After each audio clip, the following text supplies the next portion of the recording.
Hello and welcome to the Addicts Anonymous podcast. I'm your host, Jim R. Today is episode 82. We're going to be interviewing Katariena T. How are you, Katariena? I'm good, thank you. How are you? I'm doing well. We were just chatting before this, both excited to do this. So let's dive in and get the party started. All right, I'm Tell ready. me about your childhood. Okay, so I was born in San Bernardino, California, and I was there with my mom and my dad until I was about 7. And then we moved up here to Washington. When that happened, we lived with my aunt and my 3 cousins in a little tiny 2-bedroom apartment. Did you remember moving from California to Washington? Like, do you remember like leaving friends and stuff like that? Was that hard on you? So I don't remember leaving friends, but I think the hard part was for me, my family down there. Okay, so it was a close family down there. Yeah, very close, very close. And we're still close to this day, like very close family. And that was really hard for me. I took that really hard. But I mean, thankfully we have family up here. Those people, though, not that this side of the family isn't genuine, because they are, but that side of the family is like the most genuine people I've ever met in my entire life. And I think that was what was hard for me, because I felt like I was their child, they treated me like I was also their child. And so that was really hard for me. My childhood wasn't terrible. I was actually very loved as a child. My dad was a truck driver, and my mom, she was diagnosed with multiple sclerosis when I was young. And so she hasn't been able to work for a really long time. So my dad always worked to provide for us. And they're actually recovering addicts themselves. Oh, what were their Yeah. drugs of choices? Meth. Meth was their drug of choice. Did they do it And together? yes. And I do think at some point my mom actually wants to share her story with you too. So I'll leave That'd be that awesome. part out.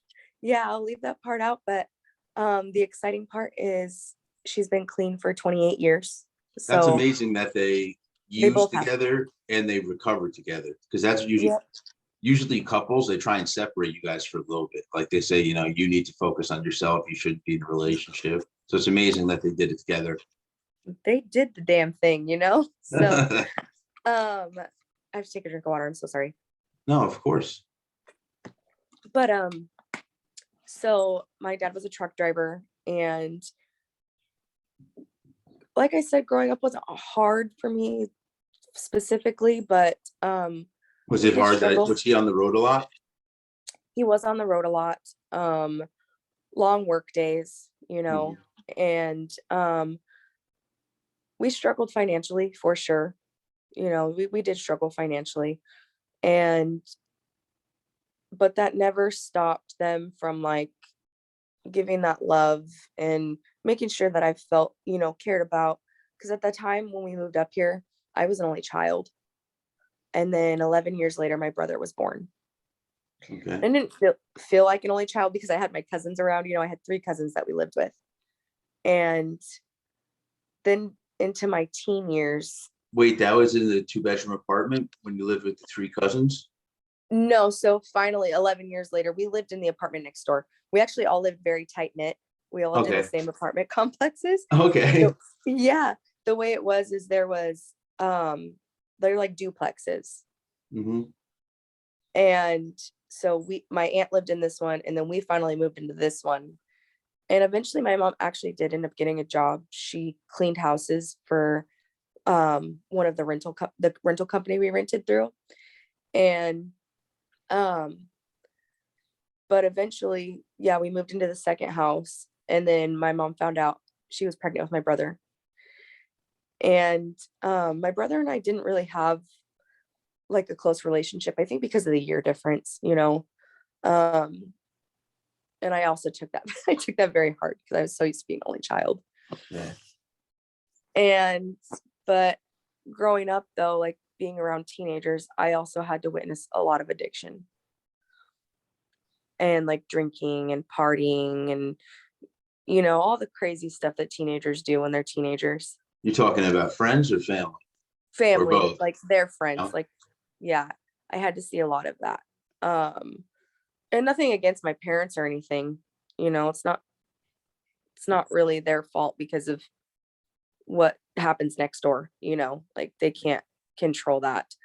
Um, but I had to witness a lot of different things in my lifetime, like as a child, and What kind of things did you witness?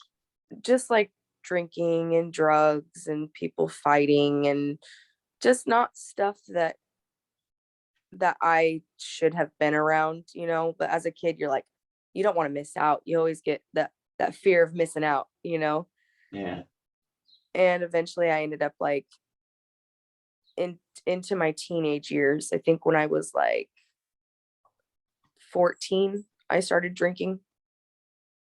Because some parents are like, and it's not their fault. I didn't have to drink the alcohol, but some parents are like, as long as you're drinking here, it's okay, as long as you're Okay. not out driving. And I love my parents to death. Like they're amazing. They're the most genuine, amazing people. But for me, like now as an adult, I wish I never took like that first sip of alcohol. You know, I wish I never took that first sip of alcohol because eventually the alcohol turns into other things. And so when I hit about 15, I I partied a lot with my friends because eventually that's all they wanted to do. So I'm like, well, if my friends are doing it, I'm doing it. And so I'm all of a sudden now I'm popping Vicodin in while I'm like shots deep, you know, Were like your were your friends just being typical teenagers, or did they have addiction issues, you think? just being typical teenagers. It wasn't like anything crazy, but for me, like once you take that first pill and it feels good, you're like, yeah, I like this. Yeah. And I actually remember one time, I was 14 and I took a 30 milligram Adderall from one of my friends because I'm like, Oh, well, I'm like everybody else is doing it. the So, orange ones, was it an orange one? yeah, the Yep. little orange I used to do capsule. Adderall too. I knew the orange ones. The five Yeah, milligrams ones were blue, I believe. Yeah, they yeah, had all different types. yeah. And I was like, oh, this is gonna feel good. And I popped it and I was like, I think I was in like sixth period at this time. And once seventh period hit, I was like, okay, I don't like this. I don't like Oh how I'm no. feeling. No, I did not like it at all. And so I like booked it after school to my best friend Courtney's house because I was too scared to go home. And I'm like sitting there and I was chewing on something, I think like a bobby pin or something, which can wreck my teeth, right? Yeah, I'm because just, your jaw, I remember my jaw used to do like, when I go side to side like this, because you're yeah, grinding your teeth or something. Yeah, I know the feeling. I always had something in my mouth. I would smoke. I don't smoke cigarettes anymore, but I would smoke so many cigarettes. It yeah. was in the vape too. I used to still vape also.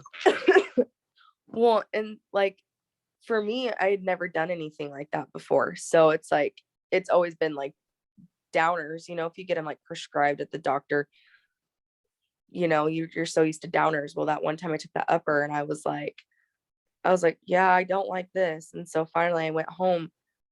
My mom was pissed. Like she was so mad. And I just remember being up all night, could not sleep. And I think at one point I even like slammed the door in my mom's face. Cause you get like that aggression. How did Get she that- know? I told her. Oh, I you was told her. honest. And my best friend Courtney was at the house with me too. She went home with me. And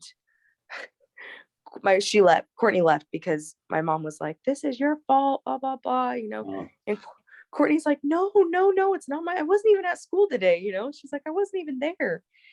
And I finally, I felt really bad that I treated my mom like that because she didn't tell me to take that pill. And then fast forward, I had my first child when I was 16 years old. wow, that's young. Yeah, I was 16 when I found out I was pregnant. And that was hard for me because I'm like, do I give up the rest of my childhood or do I do this? Like, do I or do I not do this? Like, and I finally, that day that I found out I was pregnant, I was like, you know what? I'm gonna keep this baby. Like, I'm gonna do what was intended for me to do. And I can't say that I had like the best support on the other half. That was not good for me at all. And I became very, very depressed, honestly. And I've You dealt mean with depression. when you said the other half, you mean talking about whoever the father was? Yeah. Yeah. Who was And I this don't, father? Was it someone you were dating, or was it like a one-time thing? it was somebody that I was talking to. We weren't like specifically dating, but it was a thing. Like, it was an on and off thing. Okay, And yeah. And my best friend was actually dating his best friend. So we spent a lot of time together. gotcha. Uh, yeah. And I've dealt with depression a majority of my life, but once that happened, like, I became severely depressed. You have clinical depression? Yes, I actually was diagnosed with manic depression Oh, me too. last year. Well, Really? we're part of the same club. Well, bipolar. Yeah. I think And I'm the worst one, bipolar one, where it goes up and down. 'Cause I know the other one does something a little different. yeah, I can't remember which I don't take meds or anything like for it. It's actually very very low, very low. I think hardly ever I have manic episodes, but I do know when they're coming on. Like, I know when I'm about to have one. Yeah. Um I actually, I actually meditate every day. I Oh, meditate yeah. for a half hour. Yeah. I'm a meditator also. I credit that with say I haven't done it in a little bit. I've been going through some stress and I should be doing it, but I just haven't for some reason. Yeah. But I do credit that with my recovery. Like I did some heavy meditation when I got out of rehab. There you go. No, I highly recommend it. It has changed my life tremendously. Like, I honestly feel like a whole different person, and anybody that sees me or talks to me, they're like, yeah, you are not who you used to be. And I'm like, I know it helps. But so when after I had my son, I was prescribed, I believe, were perk 30s at the time. I don't even know if they make those anymore, but because I was I got really, really I don't know how to say this without being too graphic, but needless to say, I had 56 stitches. And so they gave me like the highest pain med possible. That's a lot of stitches. It is a lot of stitches. And so I'm only 16, Well, and that's right. I for some reason that at forget this about point, it. I'm only 16, and I do believe that that's where my addiction started with the opiates, was being prescribed that high of a pain med at my age, because downers, some people's choice is downers, and that just happened to be mine, and once those ran out, I'm like, oh my gosh, I need more. Like, I need more. Yeah.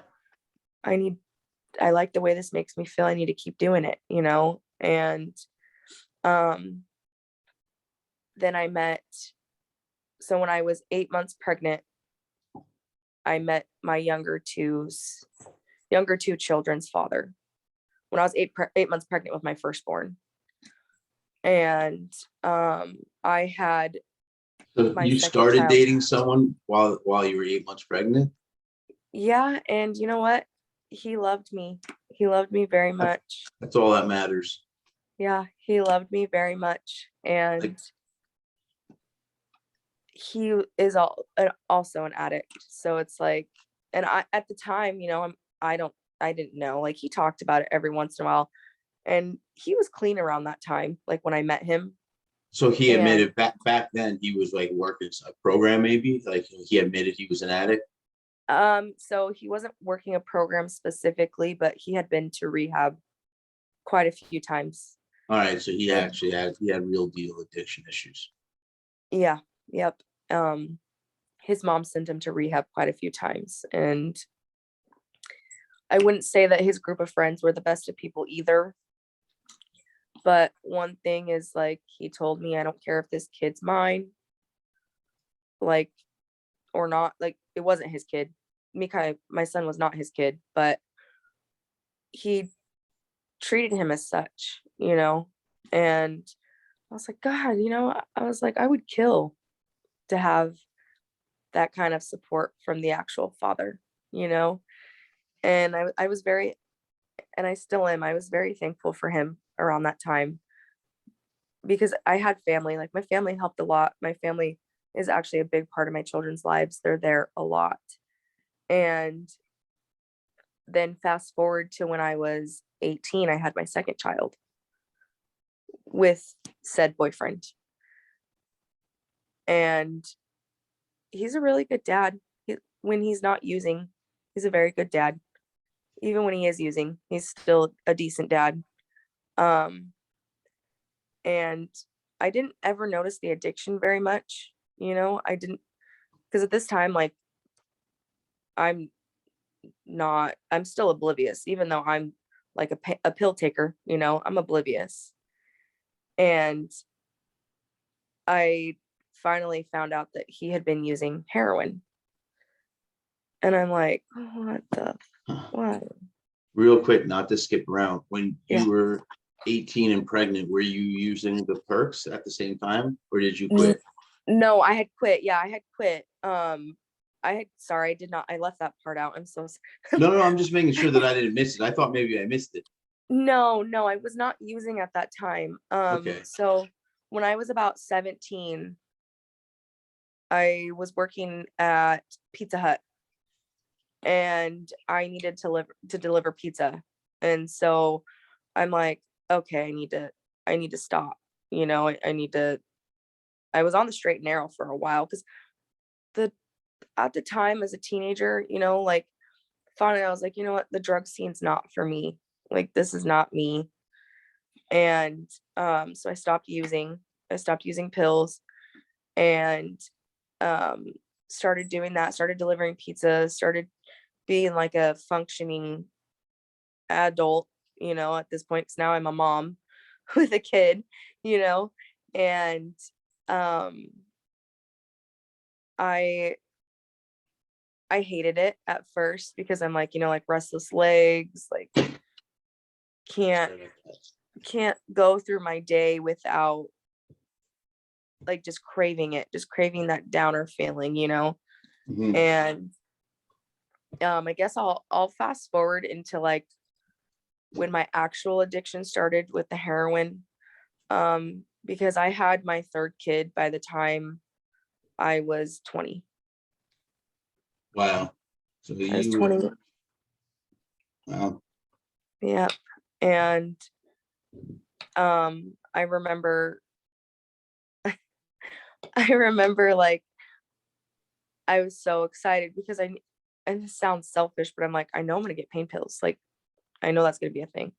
No, I mean, I was thinking about the other day. I know the feeling because I had long story short, I had some tumors in the side of my face going towards my brain. So I had multiple surgeries, but every surgery that I went to, I was like you said, kind of excited to get it over with so I can get pain pills because they were prescribed it for like 2 months sometimes.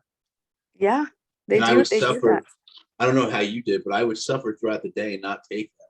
And then at night, I'd take them all at once so I could get more high. Yeah, and then you sleep like a baby, right? Like, it's like Yep. no I big used to deal, love right? it's not worth lying about. I used to love painkillers, Yeah. but I guess the best way to describe it is that they didn't love me back. They don't do any good for you. They don't do good any good for you. And once they're gone, you gotta chase it, So I like so before I found out that I was pregnant with my third child, And that this is is when with the same father? yes. So Okay. my oldest has a different dad. My younger two have the same dad. And, like, it wasn't a healthy relationship at all. It was a very, very toxic relationship. But for some reason, I loved him so much, even without the drugs. Like, I'm like, okay, just one more time. Like, I just want to make this work one more time, Do and you it think you actually had took, do you think you had codependency issues? honestly, My therapist is actually my boss now, so Okay, she can be more open with me. Um, I do have codependency issues. okay. I do. And It's very I have, prevalent in the addiction community. Um, Once I started this group and started doing research on stuff, it's big. It's really big. A lot of addicts, they deal with codependency issues as well. yeah, and I have a lot of childhood trauma too. Um, I don't know how graphic I can get into this podcast or No, what as I, we're not rated for children. yeah, So I, talk so about what you got to talk. I don't remember this part of my childhood. I do remember some things, but I was raped when I was 3 years old by my babysitter's son. And some of the things I do remember, like it is, I was only 3. And some of the memories are still like burned into my mind, you know? Wow. And then again, when I was, it was 2017, I was date raped by somebody I met on Plenty of Fish. And I don't know if that's like part of a thing where I just like wanted to feel loved, you know, like When you were young, did you did you have the consciousness to tell anybody, I or told my mom. I said, and I only know this because she told me. I guess I got in the car and she asked how was it, and like how was my day with the babysitter, and I was like, I guess I told her that me and the son had sex. Like I don't, so you you knew know, what sex was at that age?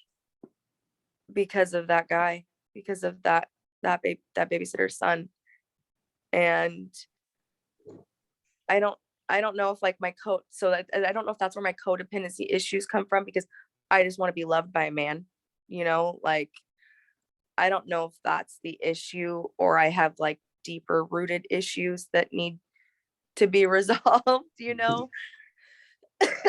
But I just, with that relationship though, I'm just like, I have, I think maybe too, like I've never been abandoned, but I feel like sometimes I have abandonment issues, you know, like, and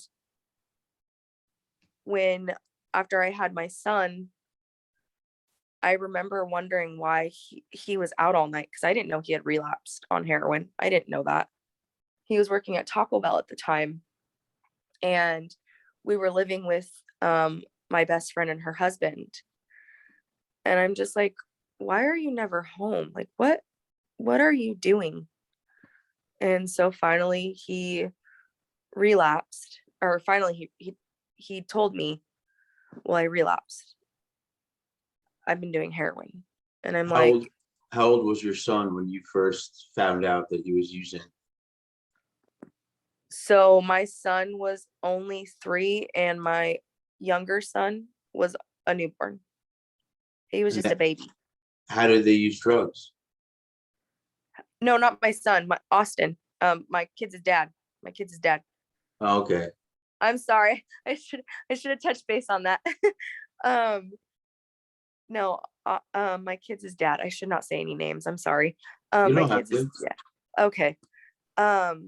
He my oldest son was only 3 and my younger son was just a newborn when he finally had came out and said that he was using. Okay. And to fast forward back to my just wanting to make this man love me, you know. um and I was like,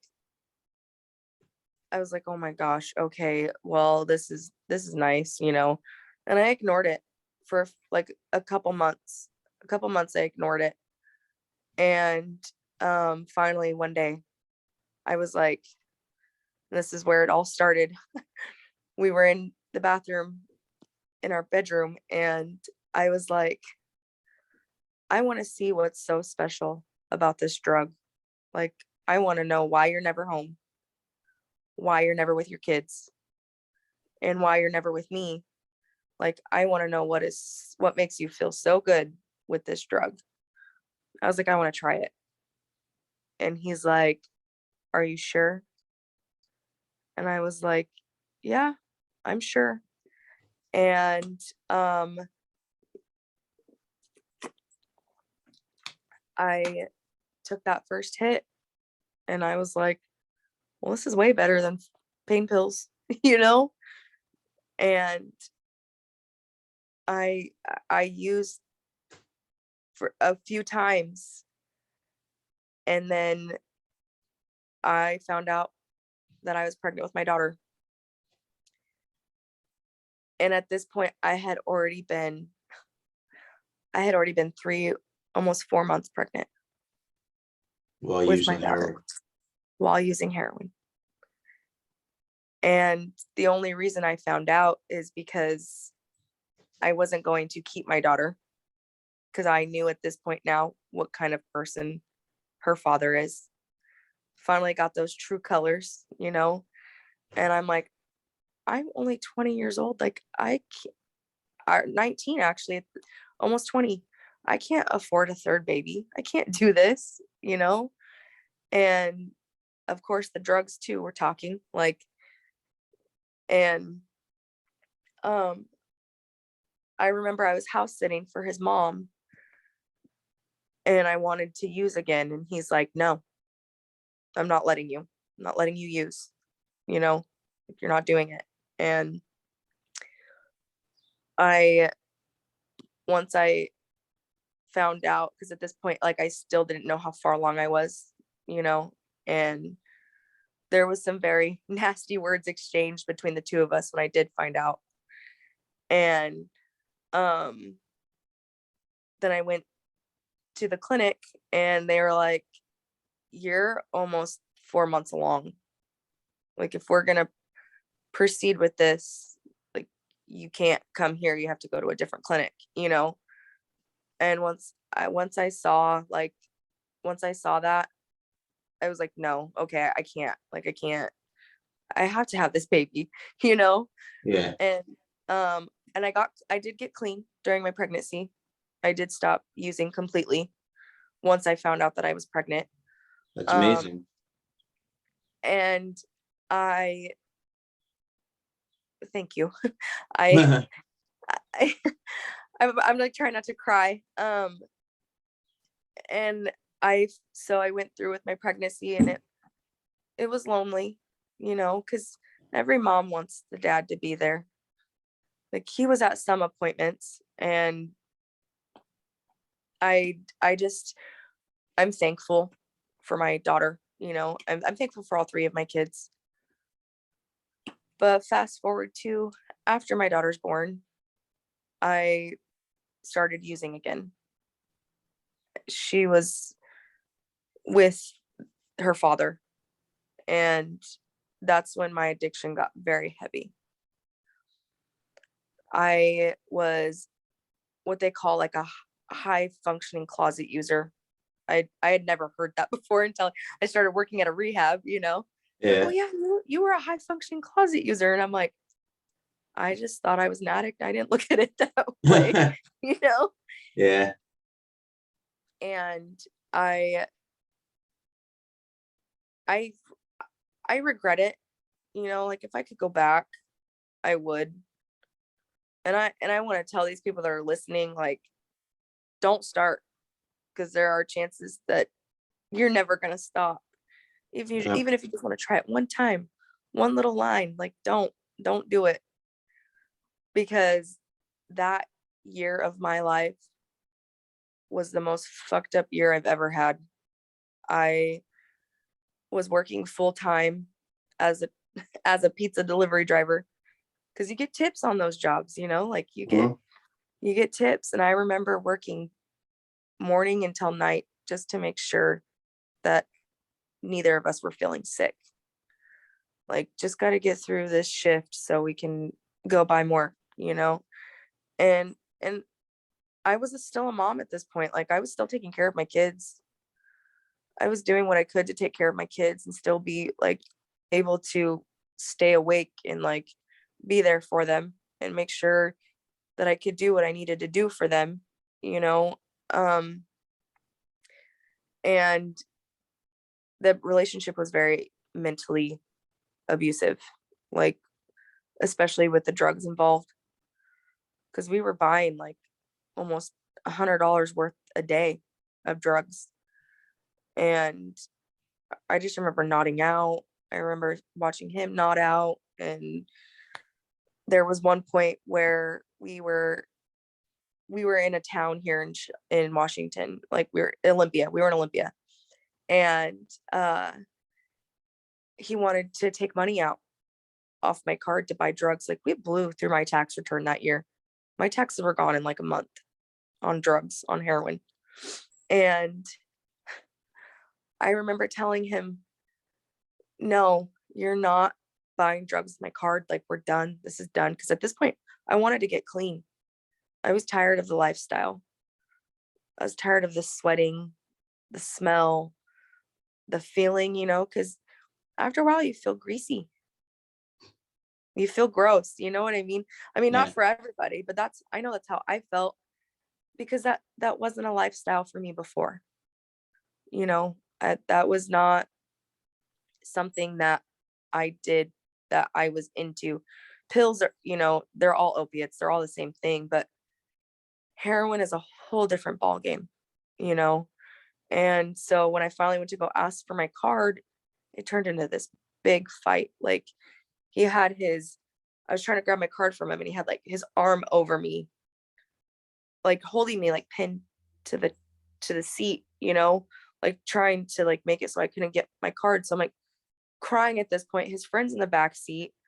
He's not saying anything because he doesn't want him to, freak out on him, because he knows Yeah. his anger. He knows his anger. And he is a very angry person. He's a very short-tempered person. And I went to go grab my phone to call somebody, and he threw my phone, and it broke. My screen cracked really bad on my phone. And I actually got out of the car. It's like 2 o'clock in the morning at this point, and someone like me, someone like anybody, any woman, any man, I should not be on drug runs. I'm the type of person, like, I am the wrong person to have on drug runs, Hmm. any woman, any man. I just, I don't know. And it was 2 o'clock in the morning, I remember, and I like got out of the car, and I'm walking downtown. Like, this man has my phone. This man has my bank card. This man has my cell phone, or my car. He has my car. He's driving my car. And I'm like, so finally, I'm like, you know what? No, fuck this. Like, I am not walking downtown Olympia by myself at 2 in the morning, you know? And he's still parked at the bank. So finally, I ripped the car door back open, and I'm like, take me home. I don't belong here. I'm high as a kite at this point too, And I remember going to work that next morning. I did not sleep at all.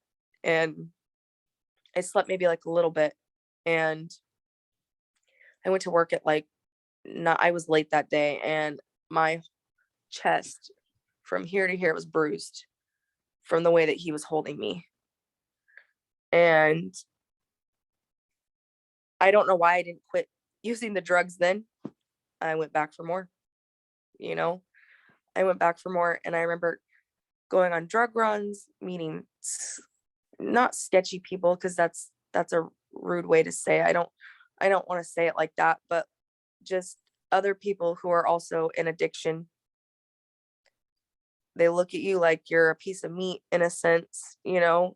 especially, and I don't know how to say that without being rude, but like with my job, I have to, like, I'm trying to work on how I talk about this lifestyle, because and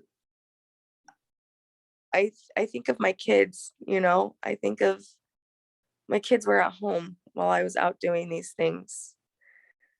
And I just remember getting so high, I couldn't even keep my head up, you know. I remember Mother's Day. This was like a month before I finally got clean for good. And I was on my mom's couch, and I was just nodding. and nodding and nodding. And she asked me if I was okay. And I just was like, yeah, I'm just very tired. Because nobody ever noticed. Everybody just thought because I deal with heavy depression. And when those times come, like I get really, dark circles under my eyes.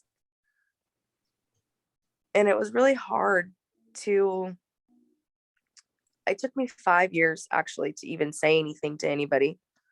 But I just remember just feeling like, okay, I gotta get high so I don't feel sick. Gotta get high so I don't feel sick. Just one more time so I don't feel sick, And then two, when your partner's using, I think with my codependency issues, I'm like, I want this man to love me. So I feel like if I did drugs, he was going to love me properly because I was also living the lifestyle that he was living, you know?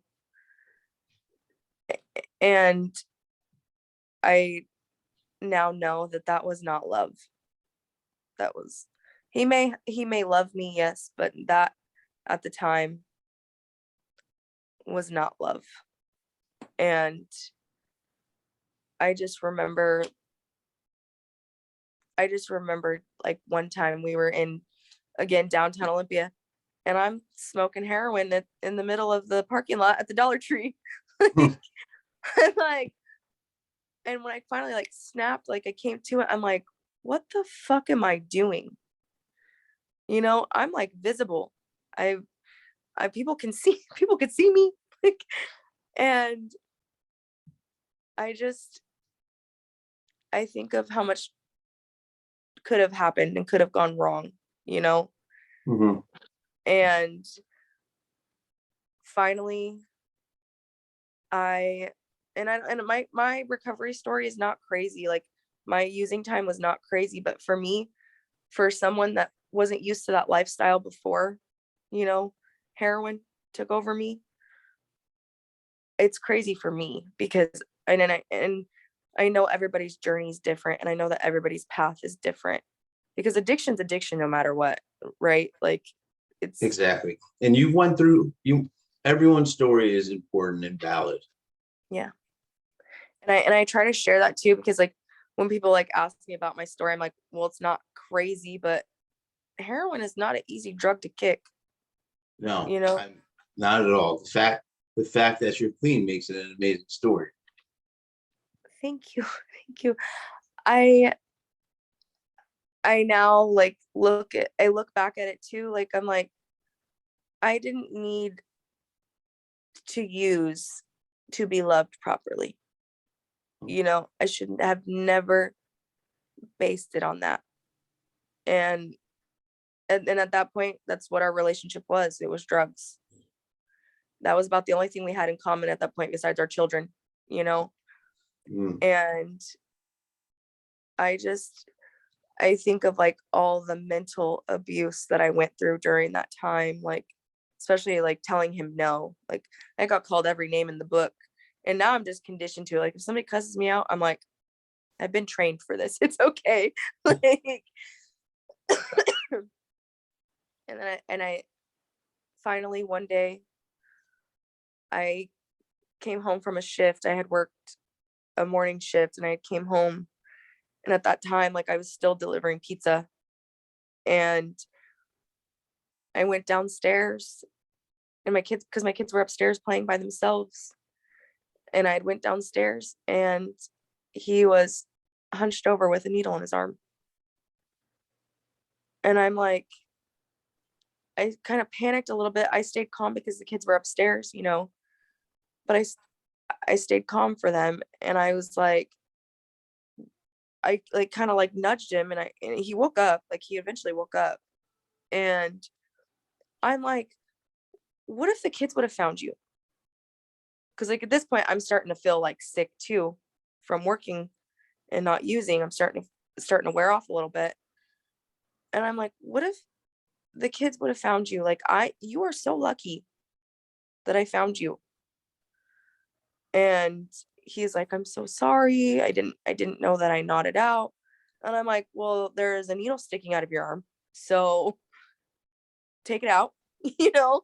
trying to like get him to get it together. And because at this point, I feel like I'm mothering him too, while I am also using drugs. Like, Yeah. and I told him, I said, you're either going to get clean or you can leave because I am getting clean. And if you're not going to get clean while being here, I'm not going to get clean. And I told myself, if my kids are not going to have a clean mom, they are not going to have clean parents at all. There needs to be at least one of us. And sure enough, he left. He ended up leaving, going back to his mom's.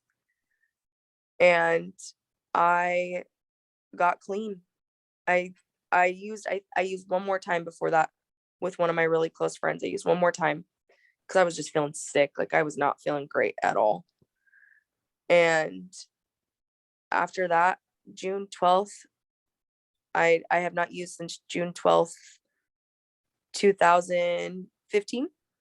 Wow. Wow. That's great. Yeah.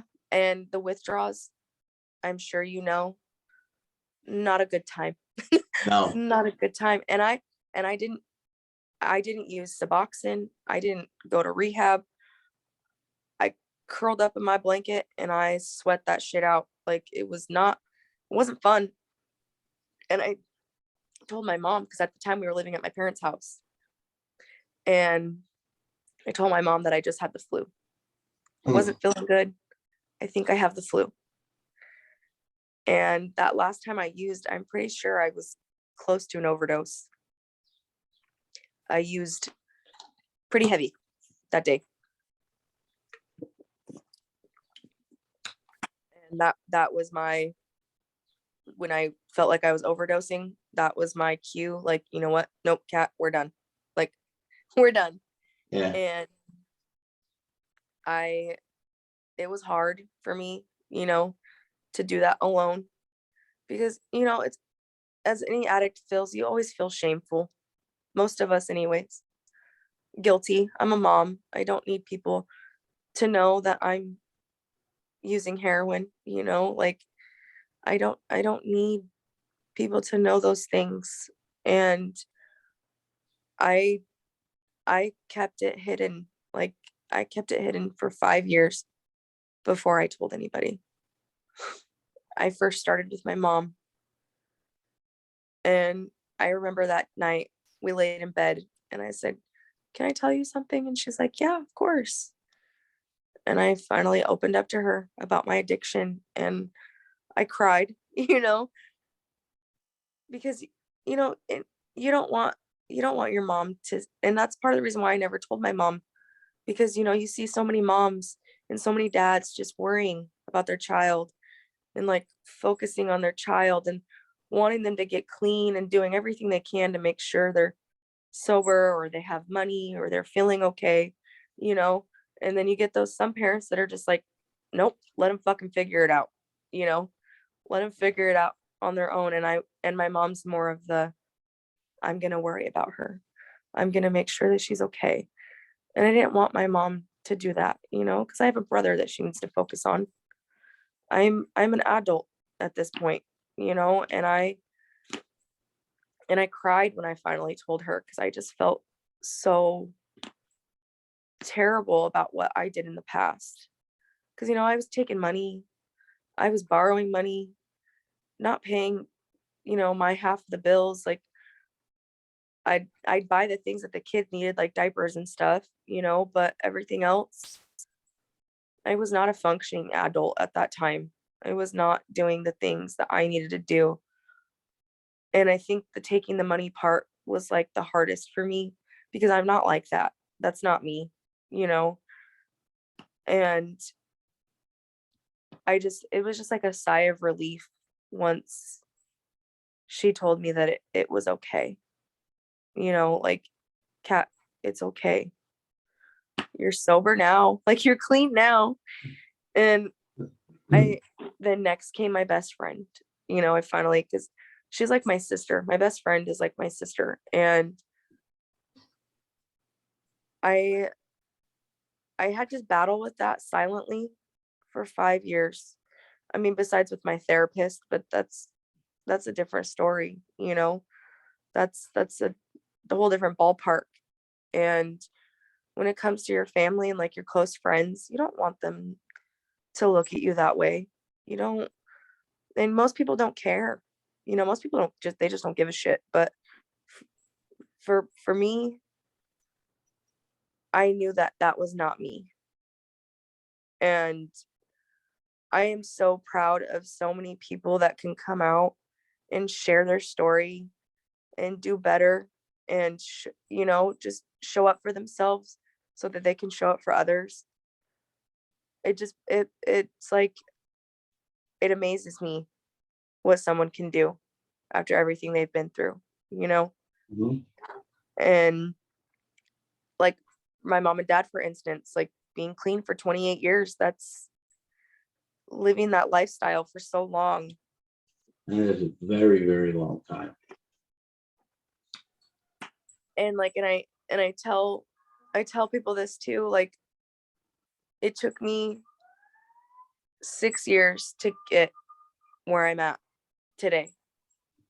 And the biggest part is I need to forgive myself for who I was then at that time, at that point in time, and accept myself for who I am now.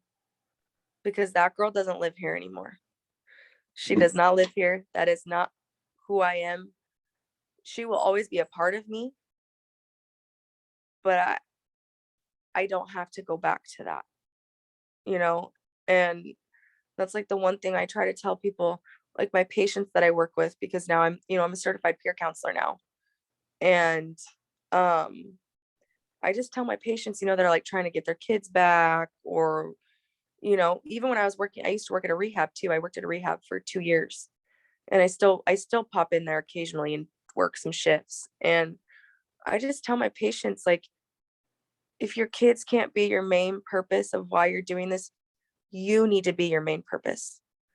You got to keep pushing for yourself. I said, because you know what? Those streets and those drugs, they don't love you. They don't care about you. Those drug addicts, or not those drug addicts, the drug dealers, they don't care if you have a family. They don't care if you have a home. They don't give a shit if you have a wife and all, you know, they don't care. Nope. They don't care. They are only about their next dollar. And I just, you know, and I tell my patients too, like, your life is worth living without the drugs. Yes, change is scary. Getting clean is scary because at that point you're accustomed to that, you know, that lifestyle and you're scared, right? You're Well, nervous of like what was that? I was, I was going to say I was scared to death. I remember saying to myself, "What am I going to do?" Because Yeah, that's literally all I used to do. Like my whole yep, day was surrounded by. I went to work and I would take Adderall and Klonopin and smoke weed, but I didn't drink. When I got home is when I would drink liquor, like the yeah, heavy juice stuff. So I was like, "What am I going to do?" Like I said to myself, "Is watching TV still going to be fun? Are the things I do still going to be, you know what I mean? Like, how is, I didn't know how it was going to work." exactly. And you're just like, okay, well, I'm so used to doing this stuff high or drunk, like, and I tell people you can have, you know, a personality outside of that, and you can you can find fun things to do. Like I have a friend, she participates. I don't follow any steps. I know that probably sounds terrible, but I don't go to AA, I don't go to NA. And because I just and who knows, maybe at this point I might be needed at those kinds of things, you know? I don't know yet because I've never tried it because I'm too scared to show up to one, you know? Yeah, it could be nerve wracking for some reason. Yeah, and I just like I don't follow that, but you can go bowling, you can go to the ocean, you can, you know, there's just so many things you can do while sober. And I just want people to know that they're loved and they're not alone. And with my patients too, like I leave them voicemails all the time and I'm like, whenever you're ready, like I am still here. Even if you don't answer your phone, now you have my phone number. When the time comes and you're ready to talk and you want help, like I'm here, even if you just need somebody to talk to. I just, and that's my biggest thing because a lot of people do go through addiction feeling alone. Yeah. And I know even though I had a family that loved me, I had kids, like I have kids that love me, I have friends that love me, you know, and I still at that time felt alone, you know. I I just felt like I wasn't worth a shit, you know. And now I'm trying to help people like you don't have to feel that way. You don't have to you don't have to be this person. You don't have to there's just so much more out there for you. And I've had since I've started this line of work in general, like even just working at the rehab, I've had 5 patients die of overdose. Wow.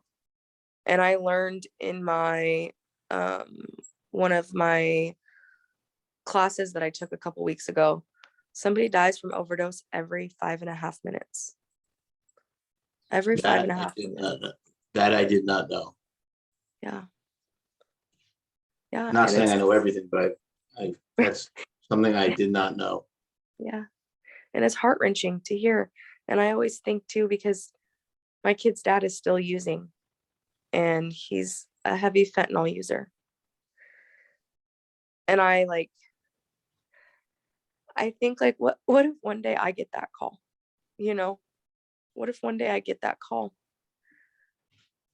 And it's just like at this point it's sad, but it's like something you have to prepare yourself for mentally, you know? And like you said, it sucks, but you have to do it. So this way, if it does happen, you don't come to a crippling, your whole life stopping. Yeah. You can still Yeah. take care of your kids and do what you need to do. God forbid, that happens. Yeah. And I just love, I love hearing too, like patients, they're like, yeah, I got my kids back. It took a while, but I got my kids back. Or my kids are living here, but I'm trying really hard to get them back with me. And I'm like, you know what? Keep doing what you're doing and odds will work out in your favor. As long as they see that you're working hard and you're doing what you got to do, just keep pushing. And even like I said, even if you can't push for them, push for yourself. Because I can tell you right now, somebody out there loves you. They appreciate you. They, and most importantly, someday you're going to learn to love yourself. And that's like something I've been working so hard on because there are still days, like I said, I feel guilt inside for that time in my life. Like I, and I'm not embarrassed. Like I'm not embarrassed that that happened to me because I feel like I wouldn't be who I am today if that would have never happened to me in this lifetime, you know? Um, but learning to love myself has been the biggest thing. And I can't say that it's easy for everybody. Obviously, it takes a while. I'm sure you know what I'm saying. Like I just I don't know. Like I could go on and on about this topic for hours, honestly. Um I look at my friends too that I know are using and sometimes I'll like reach out. I'll reach out and I'll just be like, "Hey, how are you doing? Like I'm here. I'm Yeah. here." Sorry, I still got a cough. But too like I said, after I shared that video, I had so many people message me and tell me like, "Hey, that was amazing. I've been going through this and I don't know how to tell anybody." And I'm like, "Well, you're telling somebody right now. Like, I'm right here." And the fact that you felt safe enough and brave enough to even come and message me, I said that's a big step. Admitting, I feel like, is the first step to anything. Hey, this is what's going on, and I know I have a problem. Admitting and accepting. And I just like tell myself too, like, what would I have done if I was in other people's shoes? Like, what if I would have got my kids taken away? What if I was like in the hospital? What if I, I just like there's so many what ifs Yep. that could have happened during that time.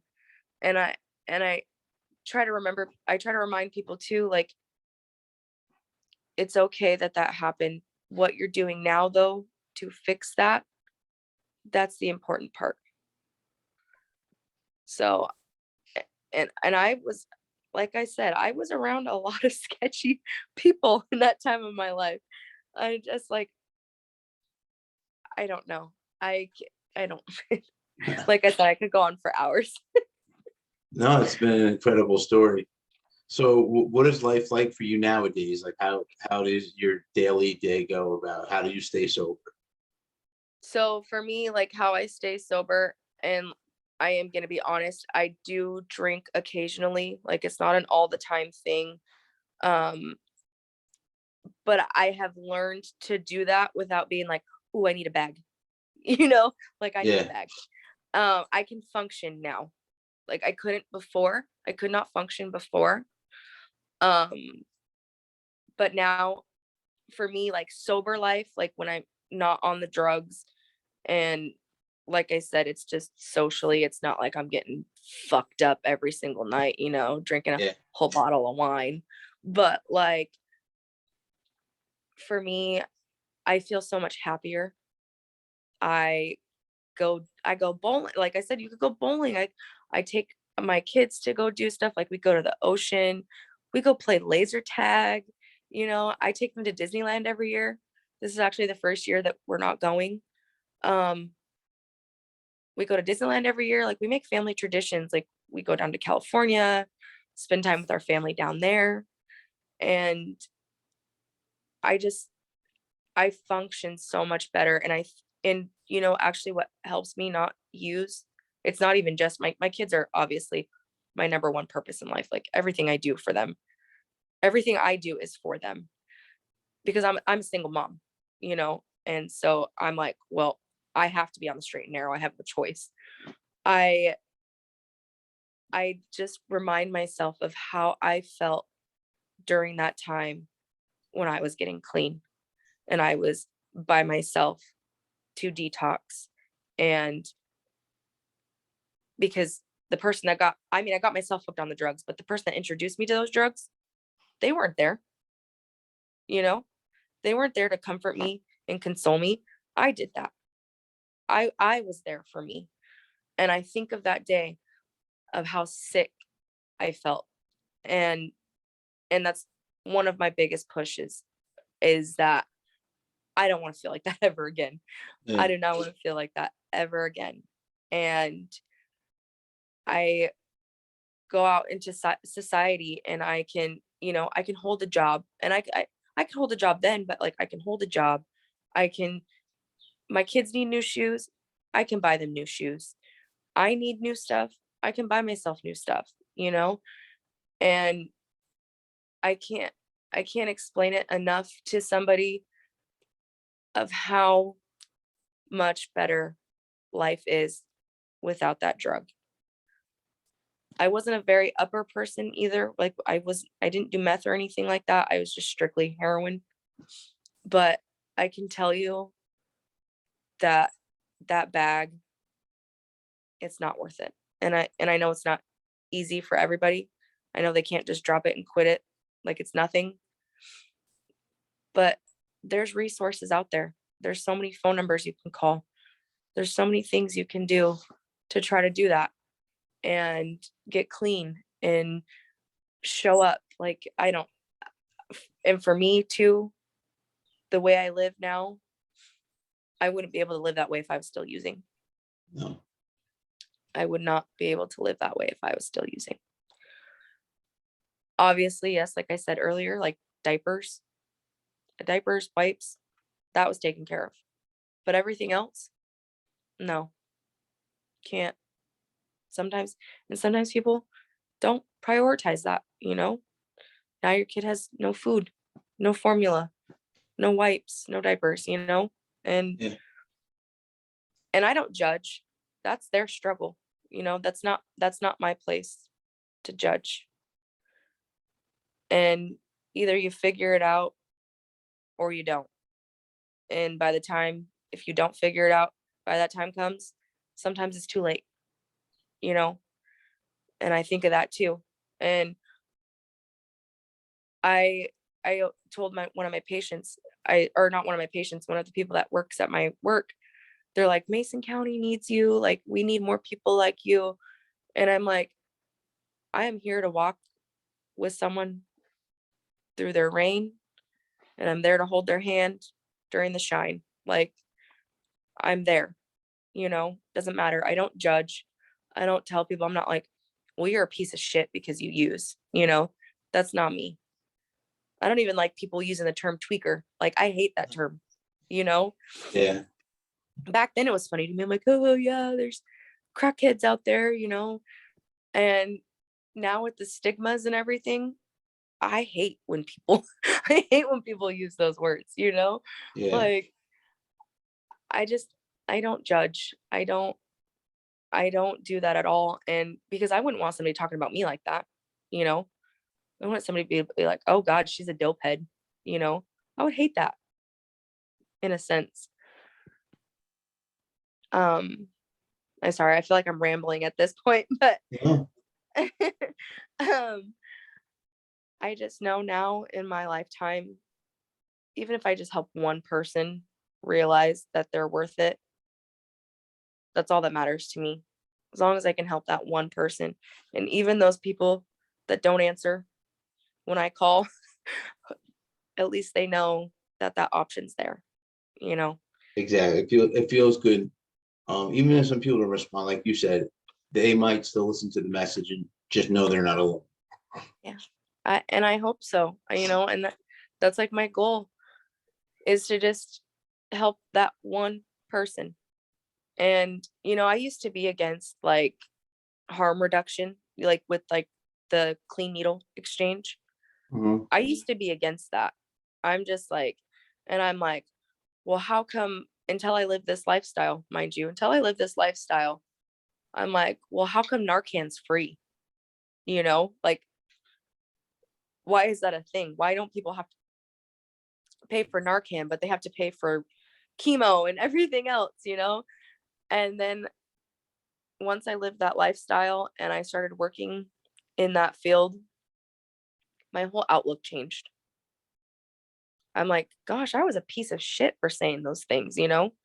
Because now the way that I look at it and the way that it's been presented to me, the longer we hand these things out, the longer that those people stay alive to Yeah. get that second chance. I'm the same way. And I was against it. When I first heard the idea, I was like, just no, that's not going to work. You're not, I thought they were encouraging it. But then I realized those people are going to use no matter what. yep, They're just yep, still going to use. They're just going to go do it in an alley somewhere instead of doing it where it's safe and clean. That's the only difference. yep, yep. And I said, and when somebody finally said that to me, they're like, the longer that we do this, like I said just a minute ago, like the longer they're going to be here. And at first it didn't make sense to me because I'm like, why would you want to give somebody clean needles? Like Mhm. why would you're just contributing to their bad behavior, you know? And now I feel so bad for saying that, you know, because now the longer that I've been doing this, there one of my patients that died too, they didn't even use Narcan on him. And I'm like,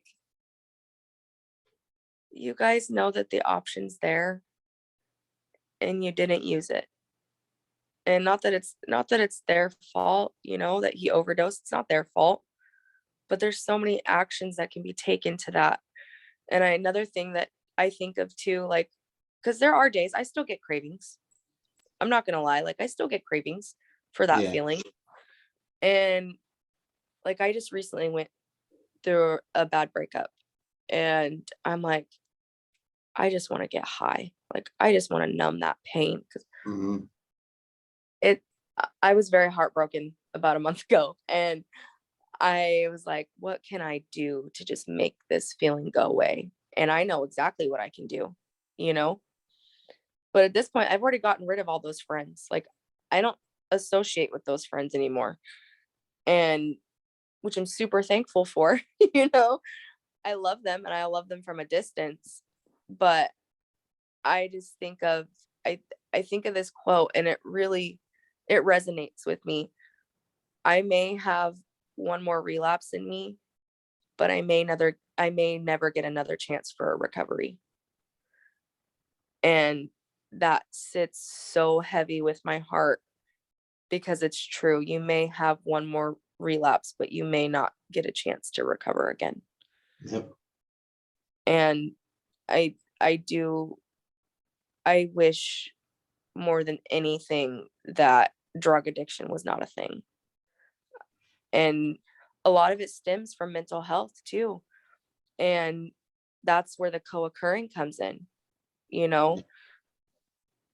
And I've learned so much too. I'm so thankful for my rehab experience, and now I'm working in a hospital where I'm on the actual behavioral health team, and I can get I haven't I don't know everything, but I have a lot of knowledge when it comes to those co-occurring disorders. And a, a lot of it too is like I was saying like way earlier, unresolved childhood trauma Yep. too is the gateway. Trauma is a gateway, and not enough people understand that. And it's just so sad, because if you just took a minute to hear these people out and listen to what they have to say, because sometimes therapists are in it for the dollar. I'm not saying that all therapists are bad, but some of them just don't give a shit. And I know that from prime example. I have heard some counselors say some not very nice things about patients. And working where I used to work and where I do work now, I mean, the therapists that at my job are amazing. They're good people. But from my experience from the past, some of them just they don't care. They're they're like, well, I've been clean for this long and I've been doing this. I don't understand why this patient can't just get it together. Yeah, because that's you. That's not them. They It almost sounds like, they have an underlying issue. And I just some people I'm like, how do you have this job? Like, how do you work in this field? Because quite honestly, I feel like you don't belong in it. Just because you're an ex addict and you did this for this long and now you have this job, doesn't mean that this job is correct for you, you know? Yeah. Because if you think of people in recovery, like my old boss used to say, they're we're wounded birds. We're little baby wounded birds, you know, and we need to be cared as such. We need to be talked to with kindness. And even if I've had one guy tell me to fuck off, and I'm like, you're gonna love me tomorrow. I understand what you're going through, and I understand how you're feeling. You're gonna love me tomorrow. It's okay, like. And I just too, like, depression and anxiety, and maybe some people use because they have anxiety, you know, those downers, are, I can tell you right now, like, for me personally, when I was using, I would always use it as an excuse. Like, I used to steal pills out of my dad's top drawer to make it through my work shift, you know, because I had anxiety. And I I just tell myself too, like, I wonder how I would have been if I wasn't fucked up in the head, like, I wonder how different things would have been if I wasn't just trying to numb that and suppress it And now as an adult, like getting older anyways, now it's all just coming out, and I'm ruining friendships, I'm ruining relationships because I don't know how to think properly. I mean, I didn't know how to think properly when I was younger because I was so busy. You know, your brain's not even fully developed until you're like 21, 21, 22. Yep. And now I'm thinking of how different would I be able to socialize if I would have never done that stuff, you know? Because now it comes out sometimes as anger. I can't I can't hold a normal conversation with somebody without being angry. You know, when I'm like telling a story or they say something to piss me off. And I think a lot of it is from the drug use and alcohol at a young age because at that time your dopamine, right? Like all those chemicals in your brain are feeding off of that alcohol and the drug. And it's just so crazy to me how the body works because I think that's another biggest issue with people that use is they can't function without their brain can't function properly without that. And I'm like super excited because like I want to for my career I do want to become like I want to go do psychology and see what goes on in the brain when people are using those drugs, you know? Not that I Yep. can't just YouTube that myself, but like I want to go deeper into the root of the issue, you know? And you Like should. and I want to. I really want to. Like I'm very I don't know if you can tell, but I'm very passionate about this topic because No, it is. I could see. yeah, I'm very, very passionate and I just want to see what is going on. Like, and my brother and I got into this argument actually the other day, my brother and I got into an argument and he's like, we were talking about how addiction's a choice and not a, Disease. it's, yes, there we go. It's not a disease. And I'm like, no, yes, it is a disease because yes, it's our choice to pick that drug up, right? Like, say for your first time using. Some people are born with a drug addiction, mind you. They're born with that because maybe their parents used, you know, while Yep. they were pregnant. And but the way that our brain decides to react to that drug is out of our control because we're lacking, right, that chemical that that drug provides in our brain. And we probably argued for about a good half hour. And I'm like, you're the reason. I'm like, you are part of the reason. Like I am walking away from this conversation, you know, and I love my brother to death. Like we have some very intellectual conversations, That's but great. that one specific conversation threw me over the edge. I was like, nope, I'm out. I'm out. But real quick, going back to your story, my last question for you Yeah. is, do you have any advice you would give people that are listening or watching? Okay. Yes, I That's a do. big one. Yes, I do have advice. And like I said earlier, I could go on for hours, but I'm not going to do that to you today because I've already rambled enough. But my biggest advice, like I said, if you cannot push through, if you have children, family, if you cannot push through for them, your biggest reason needs to be you. You have to be the reason that you push through. And you need to remind yourself that you are worthy and you are loved. And those drugs do not love you. They don't love you. Your dealer doesn't love you because they're just going to get that dollar and they're going to keep going on about their day.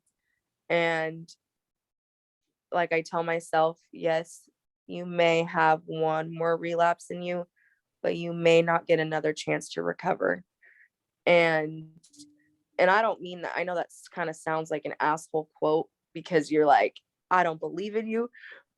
It's it needs to sit with some people because I I do believe in that wholeheartedly that you cannot there's going to be a point where you do not get another chance.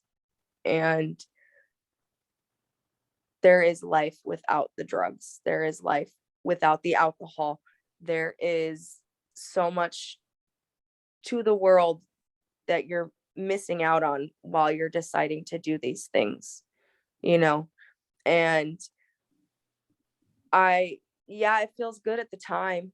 And I tell myself this too, because I did admit, like, yes, I still drink occasionally.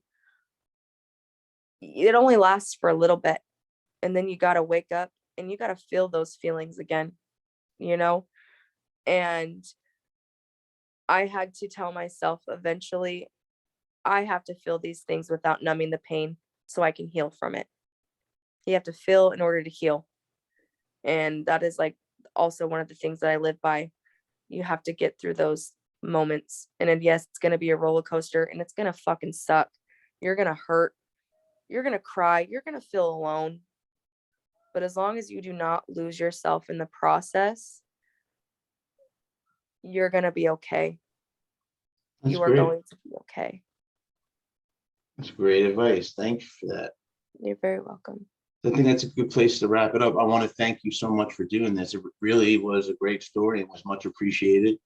Yes, of course. And again, I'm sorry for rambling. No, I feel like not I got at off topic all. a couple times, but We're here. We're just chatting. That's why, anything that can do to help someone, like you said. But for everyone listening and watching, if you like what you heard and saw, go below and hit subscribe. Also give us a like. You can also check us out on Twitter, Instagram, Reddit. We're always posting new things. We also have a newly redesigned website, which happens to have a lot of resources and articles that we write, which is www.addicts-anonymous.com. And the last thing is check out our Facebook group. There you can find under the events tab all the different meetings we do nightly at 6:30. And that's all I have for today. So until next time.